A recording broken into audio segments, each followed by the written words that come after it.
것처럼 하나님을 늘 기쁘게 찬양하는 삶으로 살아가는 우리가 될 수 있기를 소망합니다. 우리 하나님께 영광의 박수 올려드리겠습니다.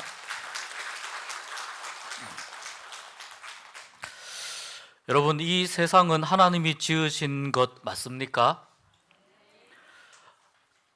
하나님께서 지으신 세상이기 때문에 이 세상의 여러 동물들이나 식물들이나 이 세상이 돌아가는 것을 보면 거기에서 하나님의 창조의 흔적을 발견할 수도 있고, 또 하나님께서 보여주고 싶어 하시는 어떤 모습들을 볼 때가 있습니다. 동물의 세계나 이런 자연을 잘 관찰하는 이유는 바로 하나님이 지으신 이 세계가 얼마나 치밀하고 얼마나 놀라운 것인지를 보기 위해서입니다. 그리고 사실 특별히 동물들의 세계를 보면은 때때로 사람의 상상을 넘어서는 모습을 볼 때가 많이 있습니다. 또 동물들에게서 자세히 살펴보면 그 안에서 하나님이 보여주시고자 하시는 사랑의 그런 모습을 볼 때가 많이 있습니다. 물론 이 뻐꾸기처럼 남의 둥지에 알을 낳는 그런 새들도 있긴 있습니다. 이것을 탕란이라고 하는데, 이 또한 이 뻐꾸기의 남다른 모성애가 작용하기 때문입니다. 예를 들면 다른 새들보다 뻐꾸기의 알이 하루 이틀 정도 먼저 부화합니다. 그러니까 같은 둥지에 있으면은 뻐꾸기가 먼저 부화를 해서 다른 새들보다 먹이를 먼저 먹습니다. 어떻게 될까요? 자연스럽게 경쟁력이 생기게 되죠. 그렇게 해서 또 뻐꾸기가 커 나가는 그런 자연 세계의 이상하고도 오묘한 모습을 보게 됩니다. 오늘 우리가 좀 집중하고자 하는 것은 하나님의 사랑의 모습, 사랑의 방법에 관한 것입니다. 우리가 보통 모성애다, 부성애다 이렇게 많이 이야기하는데요. 부성애에 해당되는 여러 동물들이 있는데 황제 펭귄이 있습니다. 이 황제 펭귄은 남극 대륙에 사는데요. 우리가 가끔 텔레비전 화면 같은 데서 보면은 턱시도를 입은 것처럼 아주 그 멋있는 모습을 이렇게 가지고 있어서 남극의 신사다 이렇게 이제 이야기하기도 합니다. 워낙 추운 동네이지 않습니까? 영하 한 40도 이하로 내려가고 바람도 수십 킬로에서 100킬로 이상 부는 굉장히 가혹한 상황 속에서 살아가는데, 이 황제 펭귄들이 평소에는 여기저기 흩어져서 살아가다가 이제 알을 낳을 때쯤 되면은 모여들기 시작합니다. 이 빙하 안으로, 빙하가 있는 곳으로 모여들어서 집단을 형성하는데 수천 마리가 모여서 이렇게 옹기종기 찬바람을 맞고 섭니다. 이 집단 번식지가 바다에서부터 수십 킬로미터 혹은 100킬로미터 정도 이렇게 떨어집니다. 왜냐하면 알에서 태어날 새끼가 바닷물에 젖으면 안 되기 때문입니다. 먼저 암컷이 알을 낳고 나서 새끼를 위해서 먹이를 구하러 가는데요. 그 사이에 수컷이 이 알을 발등에 있는 주머니에 올려놓고 자기의 깃털로 이렇게 감싸주면서 따뜻하게 해서 알이 부화를 합니다. 2달 정도 지나면 알이 부화를 하는데, 그동안 암컷이 돌아올 때까지 이 수컷은 알을 부화시키고 계속해서 부화된 새끼에게 먹이를 줍니다. 암컷이 돌아올 때쯤 되면 수컷은 자기의 영양분을 모두 소진해서 탈진 상태가 되어서 그런 상태로 바다에 먹이를 구하러 가게 됩니다. 그러니까 이 알의 부화에 관여하는 관여는 바로 어미가 아니라 아빠가 하게 되는 거죠. 눈물겨운 부성애가 아닐 수 없습니다. 바다에 해마라는 동물이 있습니다. 자세히 보면 말과 굉장히 닮아 있습니다. 이 해마도 굉장히 특이하게 새끼를 부화시키는데, 해마의 수컷이 수정된 알을 임신합니다. 그래서 이 수정된 알을 뱃속에서 해마의 수컷이 임신해서 있다가 산통도 겪고 한답니다. 몸이 뒤틀어지는 아픔도 겪는데, 이제 이 새끼들이 부화되어서 조그마한 새끼들이 몸 밖으로 나올 때, 그때 1000마리 이상의 새끼가 몸 밖으로 빠져나오게 됩니다. 그런데 이 과정 속에서 암컷이 아닌 수컷이 부화된 새끼를 출산하게 됩니다. 부성애입니다. 부성애의 대명사는 뭐니 해도 가시고기에게서 우리가 볼 수 있습니다. 가시고기는요, 등에 뾰족한 가시가 이렇게 나 있어서 가시고기라고 합니다. 지구상에 다양한 가시고기가 있는데 우리나라에도 가시고기가 있습니다. 그런데 그 중에 큰 가시고기는 수컷이 이제 번식기가 되면 집을 만들고 암컷을 부릅니다. 둥지를 잘 지은 수컷을 보고 암컷이 다가와서 알을 낳고 수정을 하고 난 다음에 암컷은 그 둥지를 떠납니다. 그러면 이 둥지를 알이 부화할 때까지 수컷이 지킵니다.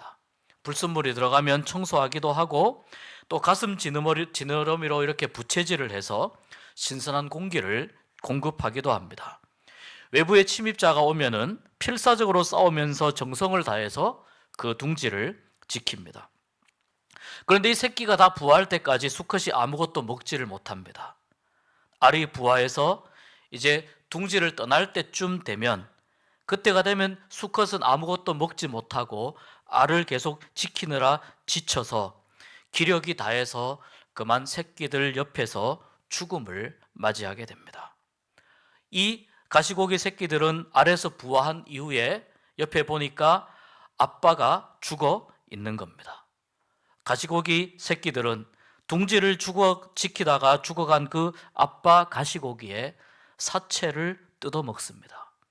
그리고 그 아빠의 고기를 뜯어 먹으면서 영양분을 얻고 독립할 힘을 얻게 됩니다. 알이 태어날 때까지 새끼를 지키고 죽어서도 새끼를 위해 자기의 모든 것을 내어주는 이 가시고기의 부성애는 하나님의 사랑을 참 많이 닮았습니다. 하나님은 어떤 분이시냐면 우리가 고백한 대로 이 세상 천지 우주 만물을 지으신 분입니다. 또 한 가지 하나님은 어떤 분이시냐면 인간을 사랑하기로 작정하신 분입니다.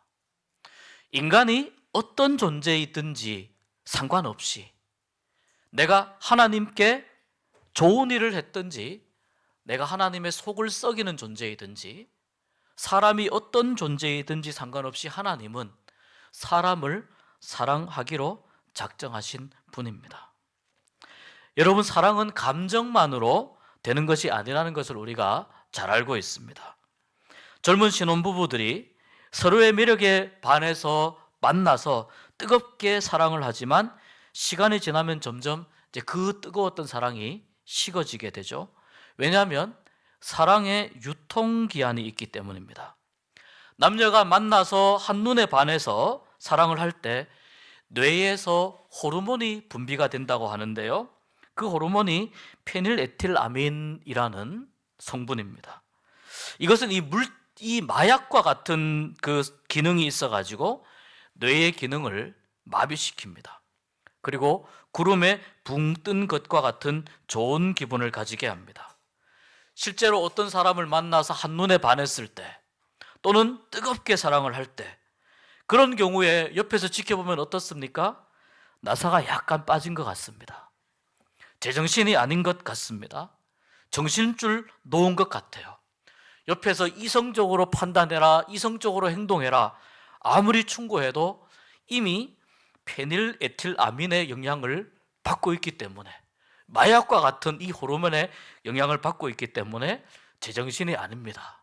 사랑은 어떻게 하는 거냐면 제정신이 아닌 채로 하는 겁니다. 그것이 사랑입니다.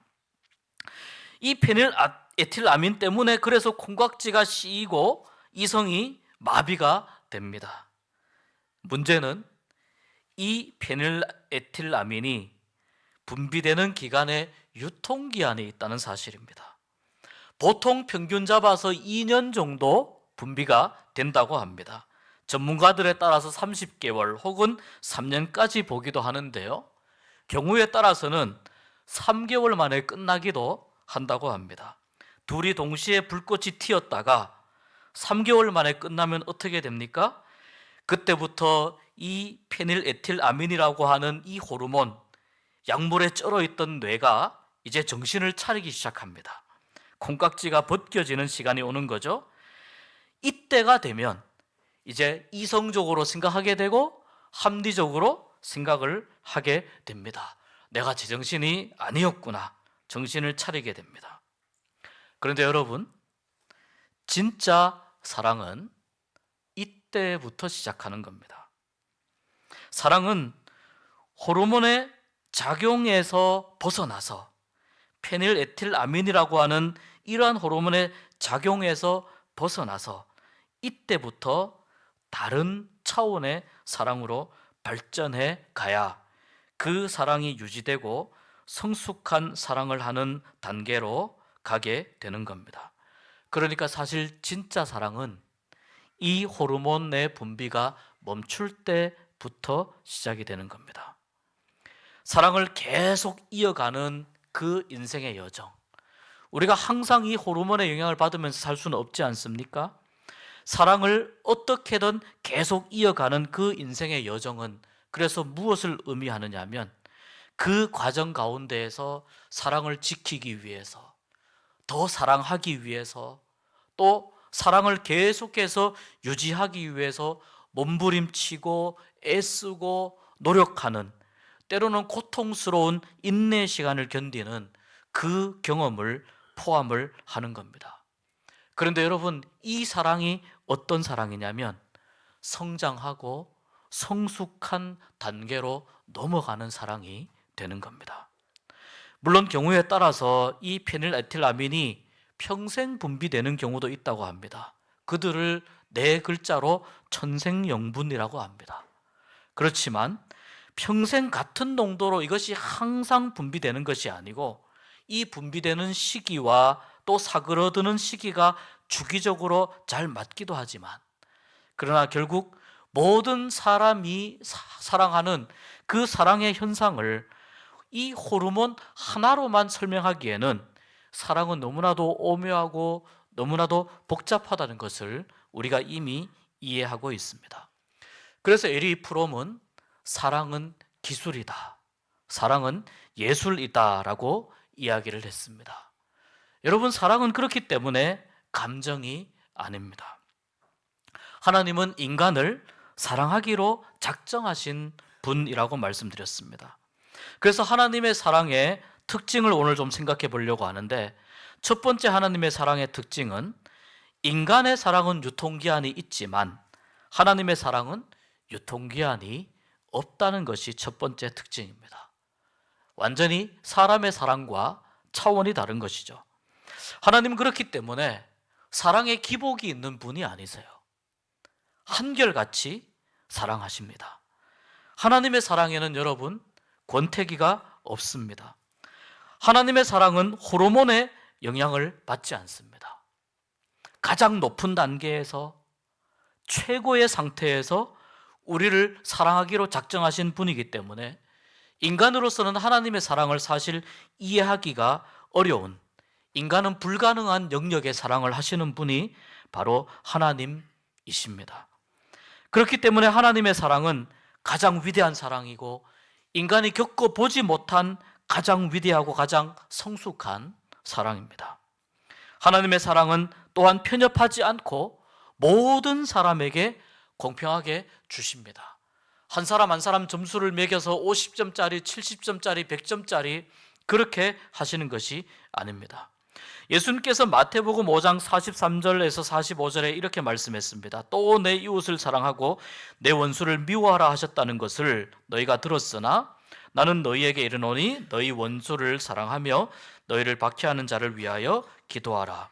45절 이렇게 되어 있습니다. 이같이 한즉 하늘에 계신 너희 아버지의 아들이 되리니 이는 하나님이 그 해를 악인과 선인에게 비추시며 비를 의로운 자와 불의한 자에게 내려 주심이라.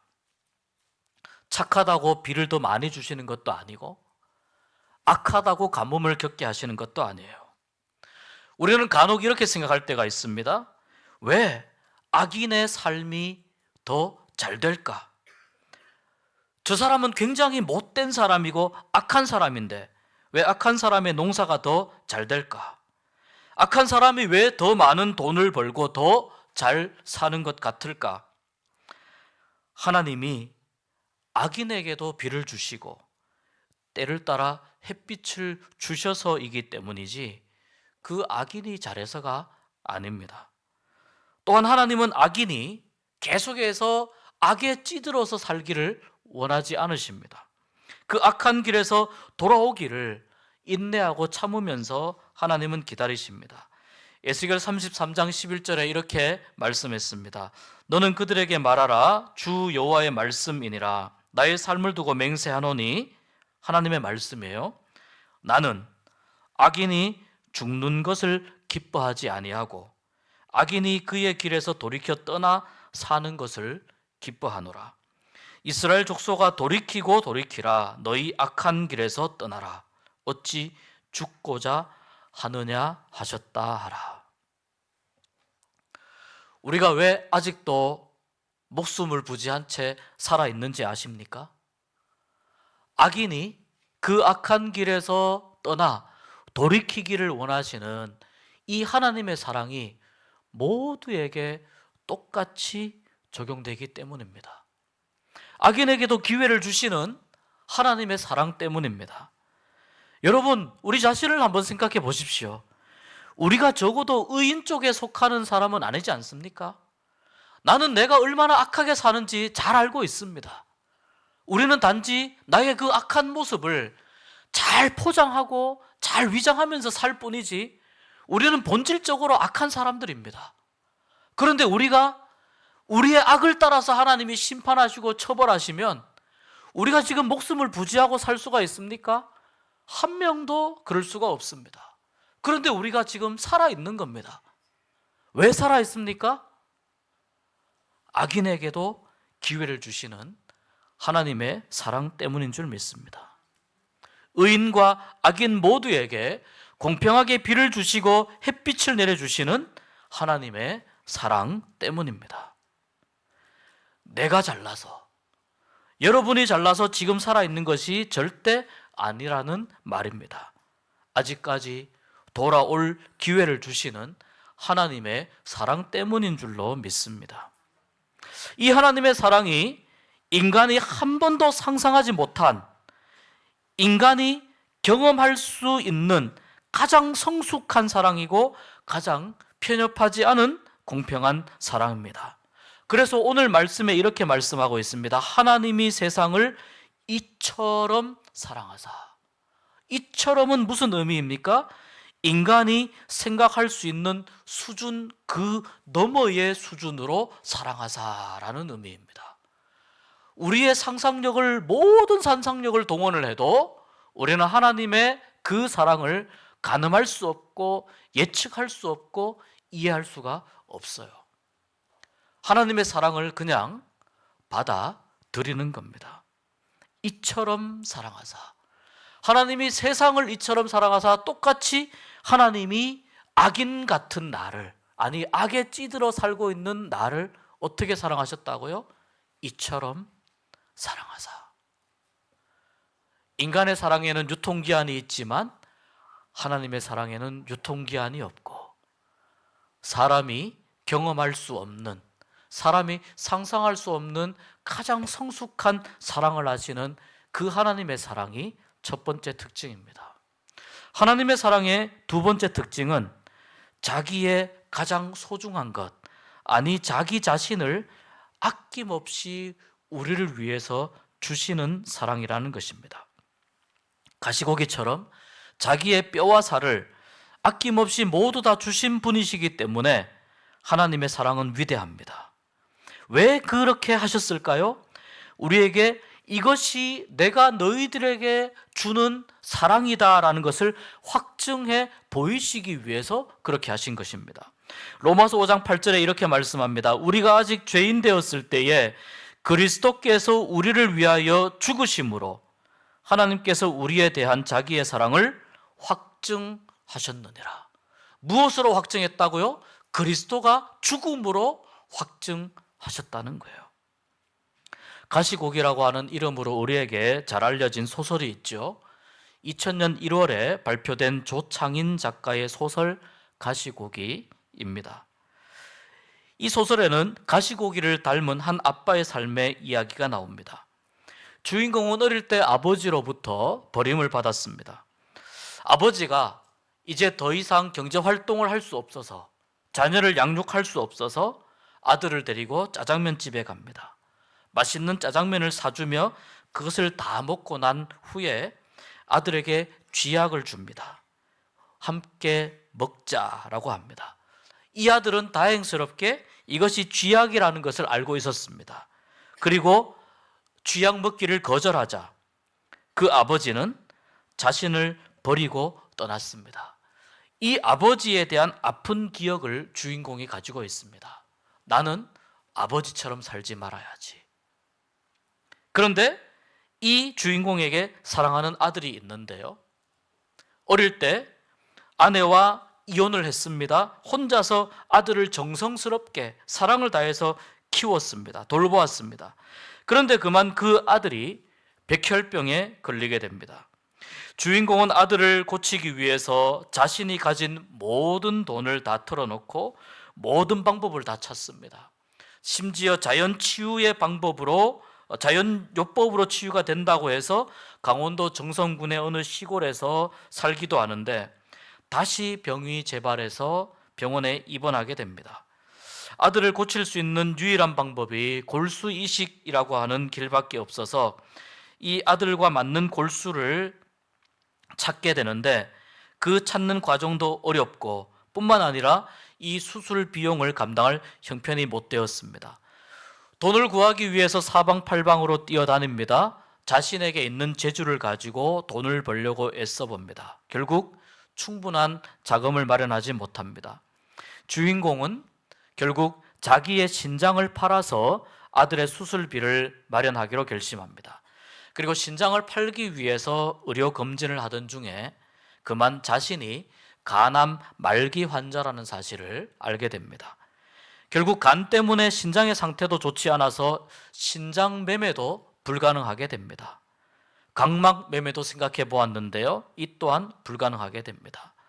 그러던 중에 신약을 실험하는, 아직 안전성이 보장되지 않은 신약을 실험하는 임상시험 테스터가 되면 돈을 받고 수술 비용을 마련할 수 있다는 말을 듣고 효능이 확인되지 않은 신약 임상시험 환자가 되어서 그 약을 복용하던 중에 점점 몸이 더 망가지게 됩니다. 결국 주인공 또한 간암으로 인해서 또한 이 임상시험 테스터를 하면서 몸이 만신창이가 되고 살 날이 얼마 남지 않게 됩니다. 그러던 와중에 겨우겨우 수술비를 마련을 해서 맞는 골수를 찾아서 아들은 골수 이식 수술을 받고 빠르게 몸이 회복되면서 완치의 가능성을 높입니다.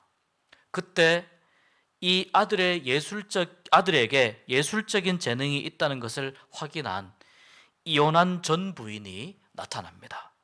그리고 아들을 자신이 사는 프랑스로 데려가겠다고 하는 말에 아버지는 주인공은 고민하다가 내가 어차피 살 날이 얼마 남지 않았으니 아들을 친엄마에게 보내주기로 결정합니다. 여러분, 부모와 자식 사이에는 서로만 아는 특별한 몸짓이나 사인이 있습니다. 이 주인공의 아이는요, 자기가 마음이 힘들 때 아빠의 귀를 이렇게 만지면 마음이 편해지는 것을 느껴요. 그래서 이제 아버지를 마지막으로 만나는데 엄마를 따라서 가야 되는데 이 죽음을 앞둔 아버지는 아들이 다가와서 자기의 귀를 만지고 싶어 하는데 그렇게 되면 다 죽어가는 자기의 모습을 보이게 되니까 아들하고 저만치 거리가 떨어져서 아빠 귀 만지고 싶어요라고 이야기하는데도 그 아들의 부탁을 냉정하게 거절합니다. 아빠가 죽어가는 것을 알리기 싫은 것이고 보여주기 싫은 것이죠. 이제 엄마를 따라서 비행기를 타고 떠나면 아이를 더 만날 수가 없고 더 볼 수도 없습니다.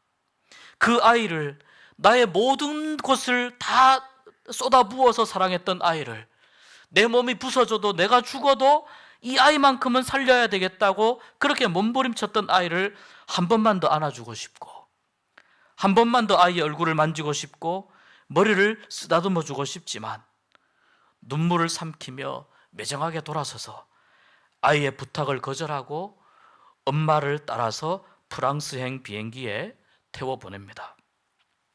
그리고 주인공은 쓸쓸하게 자기의 생을 마무리합니다. 아버지의 사랑을 느낄 수 있는 눈물겹도록 아름다운 소설이었다는 생각이 듭니다.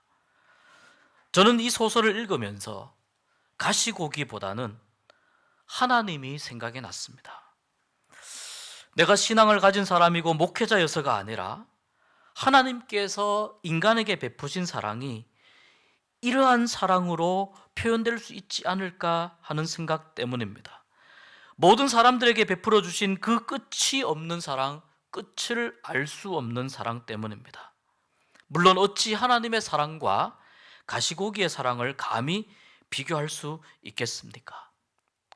하나님의 사랑을 부성애 또는 모성애로 나누어 생각할 필요가 없습니다.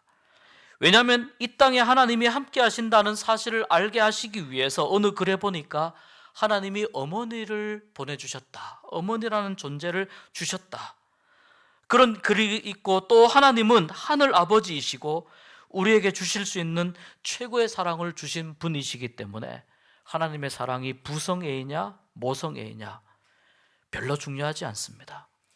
우리에게 주신 하나님의 사랑은 바로 예수님을 이 땅에 보내셔서 우리를 위해서 죽게 하신 그 사랑으로 충분하다는 것입니다. 차고 넘친다는 것입니다. 예수님을 이 땅에 보내셔서 우리를 위해서 죽게 하셨다는 말은 바로 자기 자신을 죽이셨다는 뜻입니다.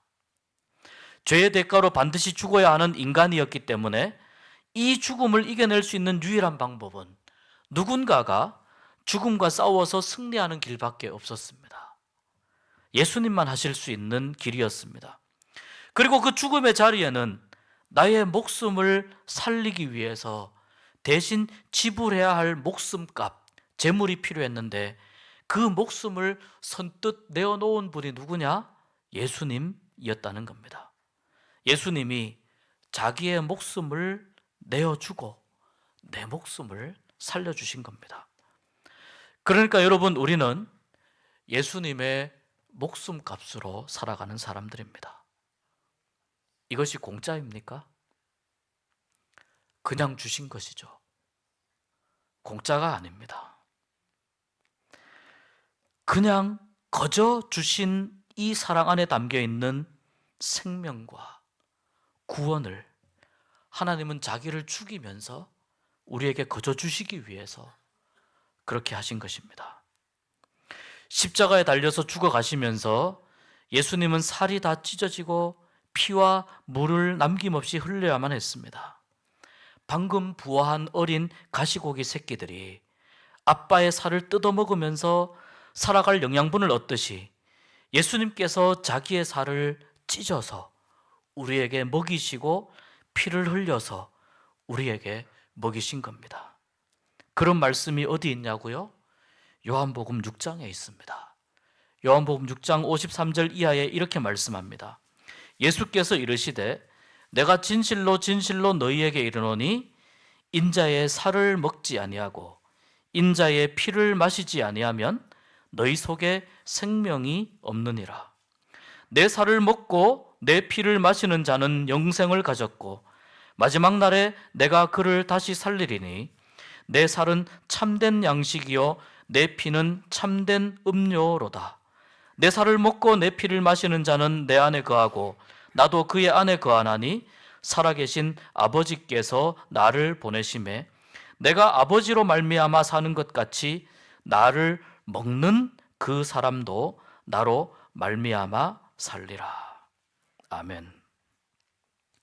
우리에게 예수님께서 내 살을 뜯어 먹어라, 내 피를 마셔라, 이렇게 말씀하시는 거예요. 우리가 이것을 기념하기 위해서 성찬식에 참여하는 겁니다. 이것은 주님의 살입니다. 이것은 주님의 보혈입니다.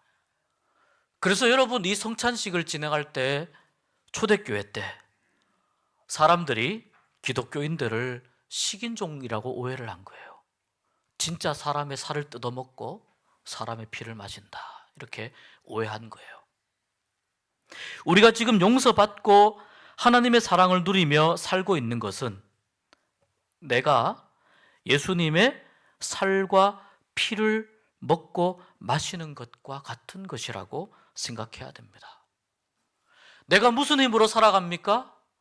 가시고기 새끼가 아빠의 사체를 뜯어먹고 사는 것처럼 우리가 예수님을 뜯어먹고 사는 거예요. 어찌 이 사랑을 감히 값으로 매길 수가 있겠습니까? 어찌 이 사랑을 우리의 부족한 언어로, 우리의 제한적인 생각으로 이 사랑을 말하고 상상할 수가 있겠습니까? 모든 것을 다 주셔서 우리를 살리신 것, 이것이 하나님의 사랑이고 이것이 하나님의 사랑법입니다. 오늘의 말씀 요한복음 3장 16절, 우리가 너무 잘 아는 말씀입니다. 하나님이 세상을 이처럼 사랑하사 독생자를 주셨으니 이는 그를 믿는 자마다 멸망하지 않고 영생을 얻게 하려 하심이라. 하나님의 사랑법은 자기의 모든 것을 다 주시는 사랑이었습니다. 그렇게 할 만큼의 아무런 가치가 없는 우리들에게 모든 것을 다 주시면서 예수님의 목숨값으로 우리를 살리시겠다고 작정하신 하나님의 사랑이었습니다. 우리의 믿음의 고백은 그래서 그 모든 것을 다 내어주신 하나님의 사랑 앞에서 염치 없지만 벌벌 떨면서 감격하면서 감히 그럴 자격이 없지만 하나님이 허락하셨으니까, 하나님이 그것을 주기로 작정하셨으니까 고개도 들지 못하고 감히 받겠습니다 하는 이 마음으로 하나님의 사랑을 받아야 될 줄 믿습니다. 이 하나님의 사랑을 받아들일 때에 우리의 삶이 구원받은 삶으로 나아가는 은혜가 있게 되는 것입니다. 하나님의 사랑을 조금만 더 생각하며 살아가는 우리가 되었으면 좋겠습니다. 하나님께서 내어주신 그 크고 놀라운 사랑을 조금만 더 감격함으로 받고 그 감격함이 올 한 해 살아가는 동안 떠나지 않는 삶이 되었으면 좋겠습니다. 제가 하나님의 사랑을 다 감당할 수 없습니다. 그러나 하나님, 작년보다는 올해 조금 덜 부끄럽게 하나님의 사랑을 받으며 또 하나님께서 원하시는 삶으로 살아내기를 원합니다. 이러한 다짐으로 올해 한 해 살아갈 수 있는 여러분들이 되시기를 주님의 이름으로 축복합니다. 하나님의 사랑법입니다. 기도하겠습니다. 하나님 아버지,